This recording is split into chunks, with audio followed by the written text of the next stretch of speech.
برشلونة يحسم الكلاسيكو.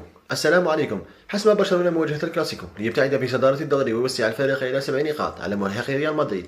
شوط المباراة الأول شهد تقدم الريال بهدفين. رد البرصا كان قويا يقلب الطاولة ويتقدم في نتيجة المباراة 4 أهداف. الريال عانى دفاعيا، كثرة الغيابات أثرت على أداء الفريق. رغم ذلك فأداء الفريق في الشوط الثاني كان ممتعا وخلق الكثير من الفرص للتسجيل، إلا أن لاعبي برشلونة عرفوا كيف يسيرون اللقاء وكادوا أن يعززوا النتيجة.